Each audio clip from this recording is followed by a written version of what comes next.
My dear brethren, I speak to you now not from beyond the veil, but through the echo of timeless truths. As I once walked the lanes of England preaching beneath open skies, I now bear a message for your time. One marked not by candles and carriages, but by screens and satellites. And yet the soul of man remains unchanged, as does his struggle with righteousness, temptation, and the weight of his witness. Let us speak plainly. What one generation tolerates, the next shall embrace. This is not merely an observation, it is a warning. It is a truth carved into the arc of human history, and it should stir our conscience like thunder at midnight. In my day, I saw what complacency could do.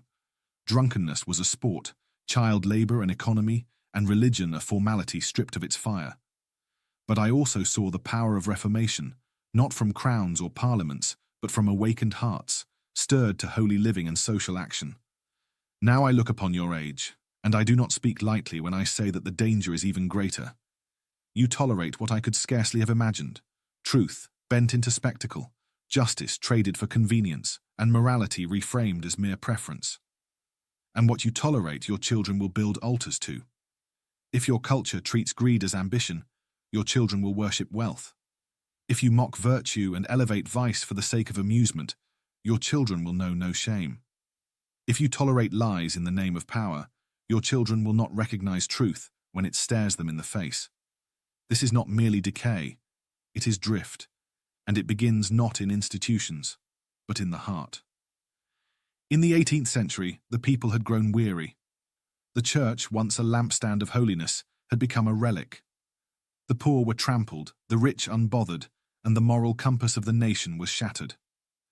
We did not fix this with laws alone, we fixed it with revival, with preaching in fields and prayer in the home, with schools for the poor, visits to prisons, and a gospel that did not merely save souls, but raised the standard of society.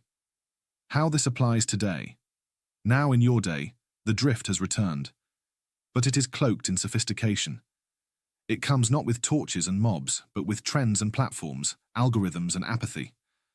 Where once people cried for virtue, now they cry for validation. And the lines between right and wrong are blurred not by ignorance, but by indifference. Do not suppose this has no cost. When you entertain violence, you will reap cruelty. When you excuse dishonor, you will breed corruption.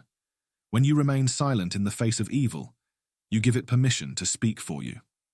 My advice for today: raise the standard. Let your conscience be lit by truth, not comfort. Speak against what is wrong, even when the world applauds it. Guard your homes. Teach your children to discern, not just to consume. Equip them with truth, not trends. Live with intention. Your life preaches, even when your mouth does not. Let your days be sermons of integrity and compassion. Reclaim the sacred. Not everything old is obsolete. Some things are eternal. Justice, mercy, humility, holiness, these never go out of season. Be watchmen on the wall. A generation that sees evil and calls it innovation is one that has abandoned its post. Let us not sleep. Do not be lulled by the slow descent. The enemy of your souls works not only with destruction, but with distraction, with tolerances dressed as tolerance, with compromise baptized as compassion. But you must rise. You must remember that every generation is a steward, not only of the present, but of the future. What you allow to grow in your gardens will either be the roots of revival or the seeds of ruin. Do not leave your children a world where light is scorned and darkness is celebrated. Leave them a world where truth is loved, even when it wounds. A world where character still matters. Where duty is not a burden, but a badge. Brothers and sisters, do not be at ease in Babylon. Be faithful in Jerusalem. Let not your silence speak louder than your convictions.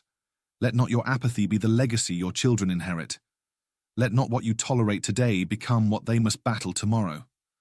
The Lord calls each generation to raise the banner anew.